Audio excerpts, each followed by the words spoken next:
আসসালামু আলাইকুম, আসলে আপনার সবাই ভালো আছেন। তো আজকের আলোচনাটা হচ্ছে বান এবং বিচ্ছেদ, এই দুইটা বিষয়ে আলোচনাটা করব। কারণ প্রত্যেকটারই ভিডিও দেওয়া সম্ভব না, তাই দুইটার আলোচনা এক ভিডিওতেই করব। বান এবং বিচ্ছেদ কিভাবে করবেন এবং বান বিচ্ছেদ করলে কি কি ক্ষতি হইতে পারে এবং বান বিচ্ছেদ করলে পারে তার আগে নিজেকে কিভাবে পরিপাটি করতে হবে এই বিষয়ে। তো আজকের আলোচনাটা যারা শুনবে তারাই তাদের কিছু জ্ঞান লাভ হবে এবং বান বিচ্ছেদ সম্পর্কে ভালো একটা জানতে পারবে এবং তারা এই কাজগুলো করতে পারবে। এবং এটা শুধুমাত্র যে করতে পারবে তাও না, এটার করার পাশাপাশি বিপরীত ইঙ্গিতটাও তারা পাবে।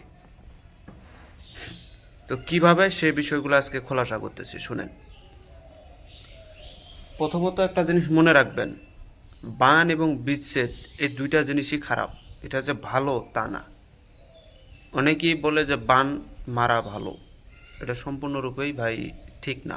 আপনি যত বড়ই জ্ঞানীগুণী হন না কেন, বান মারা এটা হচ্ছে নাজায়েজ। বান কখন কার উপরে মারতে হয়, এখন তো ভাই একটু না ঝামেলা লাগলো না না লাগলো তার উপরে বান মারার জন্য উঠে পড়ে লেগে যায়, তাকে দুনিয়ায় থুবে না। এসবের জন্য বান না, বান হচ্ছে ধর্ম লাইনের জন্যে। যে ধর্মকে কটূক্তি করতেছে, যে ধর্মের বিপরীতভাবে চলতেছে, যে ধর্মকে অবমাননা করতেছে, তার বিপক্ষে বান চালানোর জায়েজ। যেমন রামে চালাইছে রাবণের বিপক্ষে, এটা এখানে বুঝার আছে ভাই। ওষুধদের বিপক্ষে আপনারা চালান, অবশ্যই আপনার বান কখনো ফেরত আসবে না, বান 100% কাজ করবে। আর বান মারার আগে নিজেকে পরিপাটি করে নেন। কেমন পরিপাটি? এক, সন্ধ্যায় ঘুমাবেন, সকালে উঠবেন, এটা হচ্ছে মেইন পয়েন্ট। সূর্য ওঠার সাথে সাথে আপনাকে উঠতে হবে।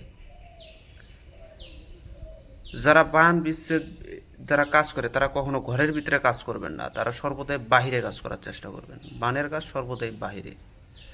আর বিশেষ করে একটা কথা মনে রাখি, যারা বান এবং বিচ্ছেদে কাজ করতে চান, আমি চাই যে তারা ঘর সংসার না করাটাই তাদের ভালো। ঘর সংসার করবেন তো ঝামেলা ফুটকির নিচে লাগেই থাকবে আজীবন। কেননা বান বিচ্ছেদ করা এটা ঠিক না। আমি আপনাদেরকে কিছু গুমর ভেঙে দেই, হয়তো বা কোথাও শুনছেন, অনেকেই শুনেন নাই। বান মারার আগে নিজের শরীরটাকে রক্ষা করার চেষ্টা করেন। নিজের শরীর রক্ষা করবার পাশাপাশি যদি আপনার স্ত্রী থাকে, বাচ্চা সন্তান থাকে, তাদেরকে রক্ষা করার দায়িত্বটা, তাদেরকে রক্ষা করার পরিকল্পনাটা আগে করে নেন।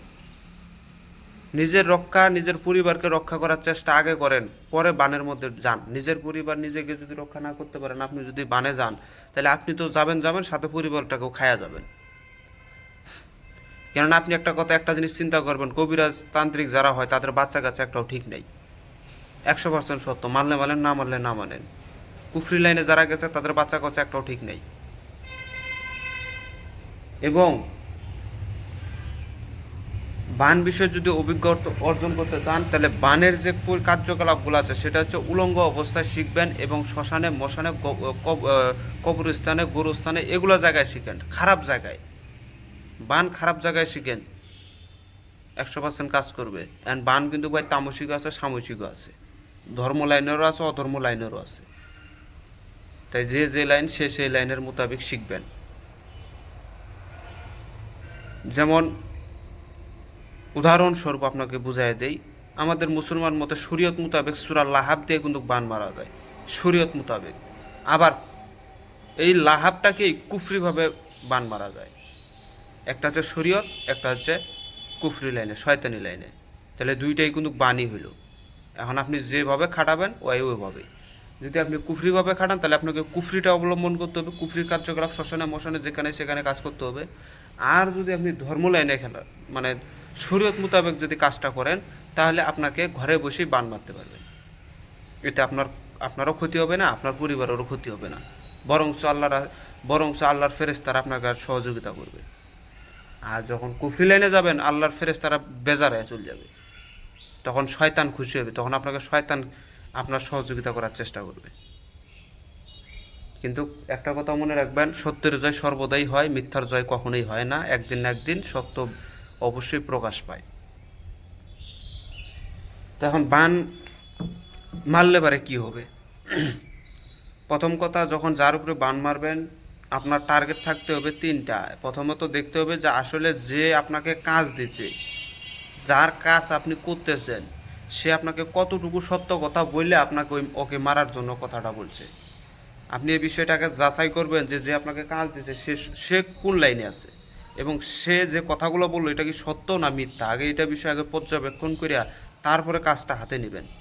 এবং হাতে নেওয়ার পর আগে আবার আবার দেখতে হবে, একটা কথা মনে রাখবেন, যার উপরে বান মারবেন সে যদি নির্দোষ হয় তাহলে তার উপরে কোনো দিন বান লাগে না। বান বরংস বিপরীত ইঙ্গিতে আপনার উপরে লাগবে, নাহলে আপনার সন্তানের উপরে লাগবে, নাহলে আপনার পরিবারের উপরে লাগবে, না হলে যে কাজ দিছে তার উপরে লাগবে। এটা মাথায় রাখবেন। বান কিন্তু ঘুরে আসে, 100% সত্য। যখন বান ঘুরে আসবে, নির্দোষ ব্যক্তির উপরে যদি বান মারা হয়, এবং নির্দোষ ব্যক্তির উপরে বান মারলেও বান ঘুরবে। যদি যার উপরে বান মারতে সে যদি পাকাপোক্ত কোনো বন রাখে, তারপরেও বান আপনার কাছে ঘুরে আসবে। আর বান কিন্তু ঘুরে আসলে একজন না একজনের ক্ষতি অবশ্যই করবে সে, সেটা আপনার হোক, আপনার সন্তানের হোক, আপনার স্ত্রী হোক, আপনার পরিবারের ভিতরে গরু, ছাগল, হাঁস, মুরগি, গাছ গাছ বান ঘুরে আসলে কিন্তু আপনার উপরে, যদি আপনার শরীর বন্ধ থাকে তাহলে আপনার উপরে যদি না লাগে, আপনার পরিবারেরও শরীর বন্ধ থাকলে পারে, গরু, ছাগল, হাঁস, মুরগি থাকলে এদের উপরে যাবে। এদেরও যদি কিছু না করতে পারে তাহলে কিন্তু বাড়ির যে কোনো একটা গাছ শুকিয়ে মারা যাবে। এটা আপনার কাছে হোক বা আপনি যাকে বান মারছেন তার শরীর বন্ধ যদি থাকে তাহলে তার বাড়ির হাঁস, মুরগি, গরু, ছাগল এবং গাছ যে কোনো একটা মারা যাবে। এটা মাথায় রাখবেন। তাই নির্দোষ ব্যক্তির উপরে কখনো কাজ করবেন না, কেননা নির্দোষ ব্যক্তির যেহেতু তার অন্যায় নাই, সে আল্লাহর কাছে মাপ চাইলে, সে আল্লাহর কাছে বললে আল্লাহ কিন্তু তার কথা মানতে বাধ্য, কারণ সে তো এই বিষয়ে গুনাহ করে নাই। আর যদি সে পূর্ণাঙ্গ গুনাহ সে অবশ্যই করছে তাহলে তার মৃত্যু নিশ্চিত, আপনার ওর উপরে বান লাগবেই লাগবে 100%। আর যদি সে নির্দোষ হয় তাহলে বান ঘুরে আপনার কাছে আসবে, না হলে যার উপরে মারছেন তার গরু, ছাগল, হাঁস, মুরগির থেকে যে কোনো একটা কিছু মারা যাবে। এটা হচ্ছে বানের নিয়ম। এখন বিচ্ছেদটা করলে কি হবে? যার উপরে বিচ্ছেদ করবেন, বিদ্যার উপরে ভাগ আছে, বানের উপরে ভাগ আছে। বান কতগুলো আছে অনেক দূর থেকেও কাজ করে, আবার কতগুলো বান আছে বেশি দূরে যাবে না, ক্ষণিকের ভিতরেই থেকে কাজ করবে। তাই বিচ্ছেদটা হচ্ছে এরকম, বিচ্ছেদ যার উপরে করবেন সে যদি অতিরিক্ত দূরে থাকে, অত দূর যদি এই বিচ্ছেদ কাজটা না হয় তাহলে সেই বিচ্ছেদ কাজটা কিন্তু আপনার পরিবারের সাথেই হবে। দেখবেন যে আপনার বউয়ের সাথে আপনার ঝগড়া মারামারি লেগে গেছে, দণ্ড লেগে গেছে বিচ্ছেদ কাজ করলে, ভাই এটা হবেই হবে। আমার নিজের অনেক প্রমাণ করা এটা। আমি ঢাকার ভিতরে একজনের বিচ্ছেদ করছিলাম, বিচ্ছেদের কাজ করছি। তো প্রথমে ওই একই বিদ্যা দিয়ে গ্রামের ভিতরেই দুইজনকার কাজ করছি, কাজ হয়ে গেছে। এবং এবারকার দূরের ক্ষেত্রে কাজটা করতে চাইছিলাম হিন্দু বিদ্যা দিয়ে। এটা কিন্তু হিন্দুর বিচ্ছেদের মন্ত্রটা হচ্ছে এটা হিন্দুদের, হিন্দু শাস্ত্রের। তো সেটাতে আবার ঢাকার ভিতরে কাজ করছি, তখন সেই কাজটা কি হয়েছে জানেন? বরংস ওদের ভিতরে তো বিচ্ছেদ হবে দূরের কথা, আমার স্ত্রীর সাথে আমার ঝগড়া মারামারি লেগে গেছে 1 সপ্তাহের ভিতরে। তো এমন মারামারি ঝগড়া লাগছে, যাই হোক সেদিকে না যায়, পারিবারিক ব্যাপার, তো ওইটা বাদ। তো আপনাদেরকে উদ্দেশ্য করে বলতেছি, যদি কেউ বিচ্ছেদের কাজ করেন অবশ্যই নিজের পরিবারটাকে আগে খেয়াল রাখেন ভাই। বিচ্ছেদের কাজ যদি আপনি, একটা কথা মনে রাখবেন, অন্যের বিচ্ছেদ যে ঘটায় তার স্ত্রী আগে বিচ্ছেদ হয়। আপনি যদি মনে করেন যে একজনের স্বামী স্ত্রীর ভিতরে তালাক করাইয়া দিলাম, হ্যাঁ খুব হাসি খুশি, হাসি খুশি না ভাই, একদিন আপনার ওইটা কিন্তু আপনার স্ত্রী তালাক হয়ে গেছে। তাই বৈধভাবে বিচ্ছেদ করেন সেটা ঠিক আছে, অবৈধভাবে বিচ্ছেদ করতে যাবেন আপনার বইয়ের সাথে আপনার কোনো দিন বলবে না। ঝগড়া মারামারি, ঘরের ভিতরে অশান্তি এগুলো থাকেই থাকে।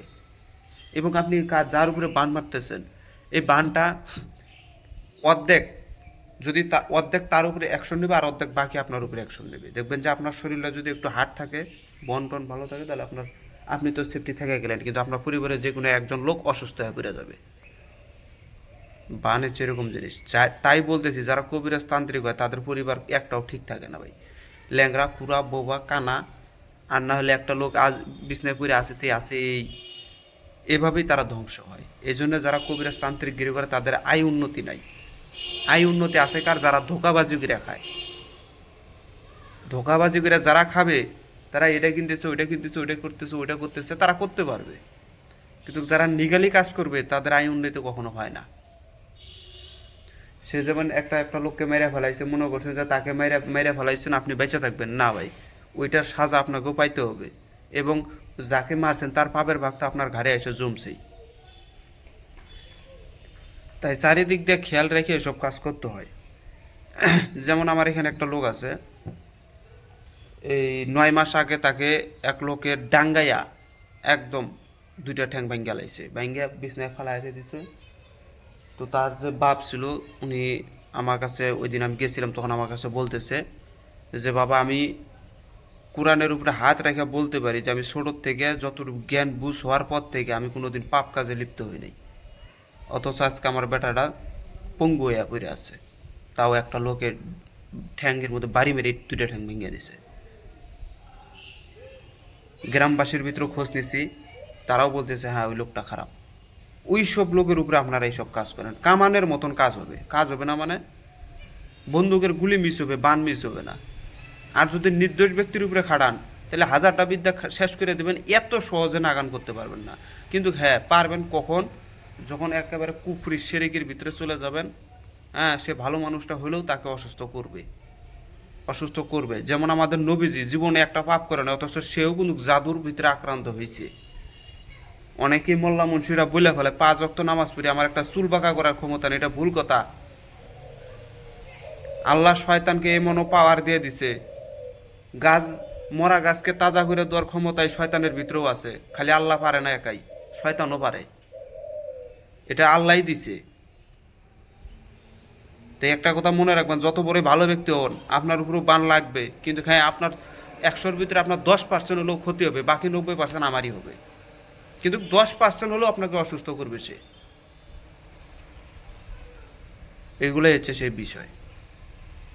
আর এখনকার লোকেদের উপরে বান এজন্যই বেশি লাগে, ভালো যারা তাদের উপরে বান এত সহজে লাগে না, কিন্তু আসলে যারা একটু খারাপ, মানে এখনকার কয়জনে খারাপ, 5 ওয়াক্ত নামাজ পড়তেছে, এদিক দিয়ে সুদের ব্যবসা করা শুরু করছে, এদিক দিয়ে নারী পাচারের ব্যবসা করতেছে, মসজিদে এইসব গল্প মারায় যে ব্যবসাখানা বন্ধ করে দিতে হবে, হ্যান বন্ধ করতে হবে, ত্যান বন্ধ করতে হবে, আবার রাত হলে দেখবেন যে হেরাই ব্যবসাখানা যা ঢুকে বসে আছে। তো ওদের উপরে বান লাগবে নাকি ভালো মানুষের উপরে বান যা লাগবে? 5 ওয়াক্ত যতই নামাজ পড়েন গা আপনারা চুল বাঁকা করা যাবে। তো এই ছিল বিষয়টা। তো আমি একটা কথাই বলবো ভাই, যারা বান মারবেন নিজের পরিবারটাকে আগে সেফটি করেন, এবং ভালো মানুষের উপরে কখনো বান অ্যাপ্লাই করবেন না। ভালো মানুষকে মারবেন তো আপনি নিজে একদিন মরবেন, এমন কষ্ট পায় মরবেন, শেষে খালি আল্লাহ আল্লাহ টাকা শুরু করবেন। আর কখনো স্বামী স্ত্রীর ভিতরে তালাক বিচ্ছেদের কাজ করবেন না। আপনার কাছে এসে বলছে যে আমার স্বামী 2টা বিয়ে করছে, আমাকে দেখতে পারে না, এই তুই গোষ্ঠী মারা দেখা, তুই যদি ভালো হইতি তাহলে তোর স্বামী অবশ্যই তোকে দেখতো না কেন? হ্যাঁ, একটা স্ত্রী পারে একটা স্বামীকে কবজা করে রাখার ক্ষমতা একটা স্ত্রীর ভিতরেই আছে। আবার স্ত্রীর কারণেই স্বামী আরেকটার কাছে চলে যায়। যদি স্ত্রী ভালো হয় তাহলে ওইটা স্বামী কখনোই অন্য কোনো ছেলের দিকে নজর তুলেও তাকাবে না। আর যদি স্ত্রী খারাপ হয় তাহলে ওই স্বামী দেখবেন যে জেনে ছেড়ি পাবো হেনে দূর বেড়ে যাবো। এটা কি স্বামীর দোষ না স্ত্রীর দোষ? নিজের নিজের নিজের ভুলটাকে নিজে কখনো স্বীকার করে না।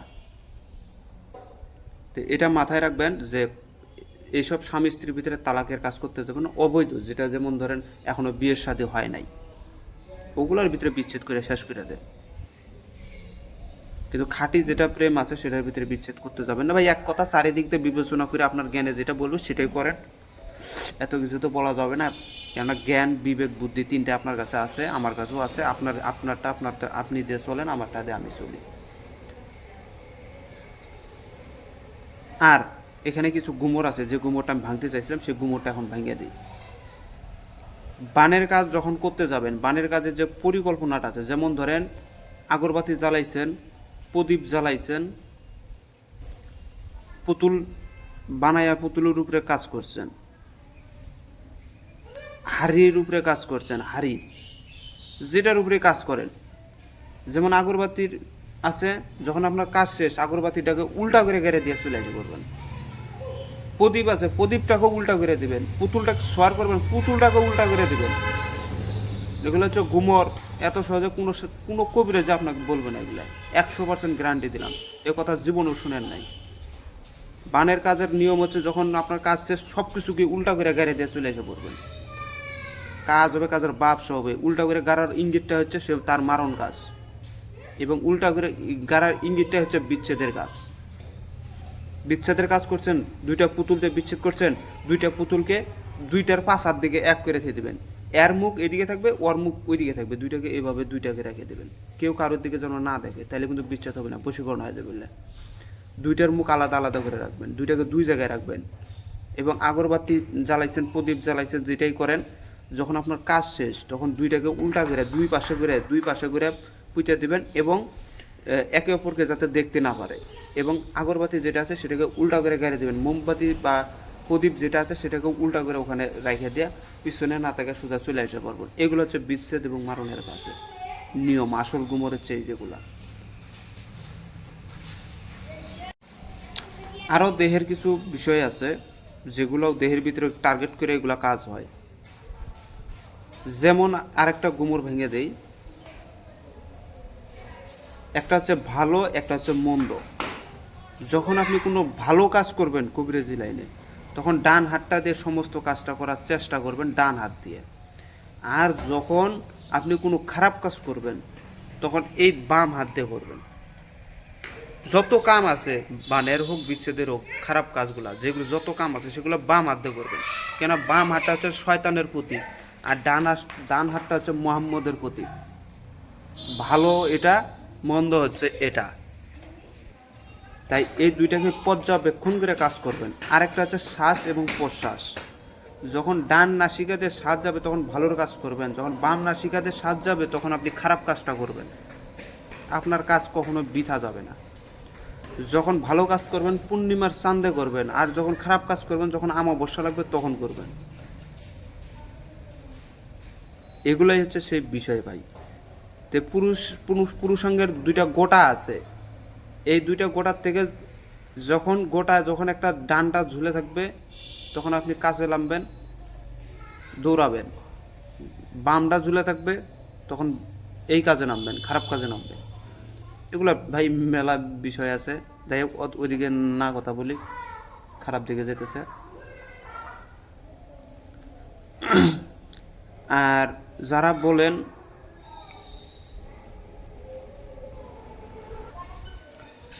বলেন যে বিচ্ছেদ কাজ করছি, বিচ্ছেদ কাজ হয় না, বানের কাজ করি, বানের কাজও হয় না, অনেকেই তো এমনভাবে বলে যে ভাই আদৌ কি বান বিচ্ছেদ বশীকরণ এগুলো কাজ হয়, এমনও লোক প্রশ্ন করে। হয়তোবা সে ঘুরতে ঘুরতে ঘুরতে ঘুরতে তসমস করে ফেলায় যে কোনোদিন কাজ করতে পারে না, যার কারণে তার কোনো বিশ্বাসই হয় না এটার উপরে। আসলে ভাই বান বিচ্ছেদ বশীকরণ এটা আদি যুগ থেকে আছে, সত্য যুগ থেকে আছে, কলির যুগেও থাকবে। এটা সত্য, এটা মানতেই হবে, মানতেই হবে, মানতেই হবে। আল্লাহর কোরআনও সাক্ষী দিছে জাদু বলতে জিনিস আছে, কিন্তু সেটাকে চালানোর অভিজ্ঞতা সবার কাছে নাই। পুণ্যজন্মের কিছু হিসাব থাকে, ওই হিসাবে আপনাকে চলতে হবে। আপনার যদি পুণ্যজন্মের যদি এই বিষয়ে কামাই না থাকে তাহলে আপনি এই বিষয়ে একটু নর্মাল নিচে থাকবেন। পুণ্যজন্মে যদি কামাই থাকে সে দেখবেন ন্যাংটা কাল থেকে, শিশুকাল থেকে সে এই লাইনের প্রতীক হয়ে গেছে গা। আর বান বিচ্ছেদ বশীকরণ করতে গেলে একটু জ্ঞানের প্রয়োজন আছে, বিশেষ করে মুখটা শুদ্ধ থাকতে হয়। কেন, জবানের নাম জিব্রাইল, যার জবান ঠিক তার সব ঠিক, যার জবান ঠিক নেই তার কিছুই ঠিক নেই। এবং সত্য ত্রেতা দাপর কলি 4 যুগের যে বিষয়টা আছে, 4 যুগের বিদ্যা 4 রকমের ভাবে কাজ করতে হবে, তবেই কাজগুলো হবে। এবং যে বিদ্যা যে নিয়ম সেই নিয়মেই কাজ করবেন। কিন্তু তাই যে বিদ্যার যে নিয়ম আছে ওই নিয়মটাই যে সব নিয়ম তা না, এর পিছনেও গুরুর কাছ থেকে বহুত নিয়ম শিখতে হয়। কিতাবের ভিতরে অত কিছু থাকে না ভাই। একটা কথা মনে রাখবেন, কিতাবের কথা ধরছেন তো আপনি গোল্লার ভিতরে গেছেন, 100% গোল্লার ভিতরে গেছেন। আর যদি আপনার গুরু থাকে, ওই গুরুর পরামর্শ নিয়ে যদি ওই কিতাবের বিদ্যাতে কাজ করেন তাহলে কাজ হবে। আর যদি আপনার গুরুই না থাকে তাহলে আপনি যতই বাল করেন কিছুই হবে না। আরেকটা কথা বলে দেই, বান বিচ্ছেদ বশীকরণ যেটাই করেন, যদি সাপোজ আপনি শ্মশানে গেলেন, কোনোদিন মাসানকে তো দেখেন নাই, দেখলে বুঝতে পারবেন যে কি ঠেলা। তো শ্মশানে যাবেন, যাওয়ার পরে যখন কাজগুলো করবেন এমন টাইমে এমন পরিস্থিতি আপনার সম্মুখে এসে পড়বে। এমনও সময়, যেমন আমার ওস্তাদের কাছ থেকে শুনছি, মাসান সরাসরি হাজির হয়ে জায়গা মাসানের কাজ করতে গেলে। তো মাসান যদি একবার আপনার চোখকে ফেরা জায়গা, আপনি তো ওখানেই দেখি তো বেহুশের মতন হয়ে যাবেন। এবং শাস্ত্রে বলতেছে 33 কোটি দেবতারাও যে জায়গায় ক্ষমতা রাখতে পারে না, সেই জায়গায় ক্ষমতা রাখে যার যার গুরু। যদি আপনার গুরু থাকে, আপনি যত বড় বিপদগামী হন না কেন, আপনার গুরুকে স্মরণ করেন, 33 কোটি দেবতাও ওই জায়গায় হস্তক্ষেপ করতে পারবে না। যে জায়গায় আপনার গুরু সহায় আছে ওই জায়গায় কেউই যাবে না। আপনার কথা, যেমন আপনি একটা বিপদে পড়ছেন, আপনি 33 কোটি দেবতার দোহাই দিয়ে শেষ করে দিচ্ছেন, কিন্তু বিপদ থেকে উদ্ধার হইতেছেন না। আর তখনই হলে আপনার গুরুর দোহাইটা মেরে দেন, নগদে বিপদ থেকে ওখান থেকে মুক্তি পাওয়া যাবে। যদি অন্তরে বিশ্বাস থাকে গুরুর প্রতি, তাহলেও এই কাজগুলো হবে। আর যদি আপনার অন্তরের ভিতরে আপনার গুরুকে স্থাপন করতে পারেন নাই, বা গুরুর মনের ভিতরে আপনার স্থাপন নাই, তাইলে আপনি হাজারবার গুরুর দোহাই দিলেও কোনো কাম নাই। তাই গুরুর মনের ভিতরে ঢুকতে হবে। যে গুরুর মনের ভিতরে ঢুকছে ওই ব্যক্তি কোনোদিন বিপদে পড়ে না। আর বিপদে পড়লেও গুরুর দোহাই দেওয়া মাত্রই সে ওখান থেকে বিপদ থেকে উদ্ধার। শ্রীকৃষ্ণ তো এইসব যুগের ভিতরে এসে এই গুরু পূজা শুরু করছে।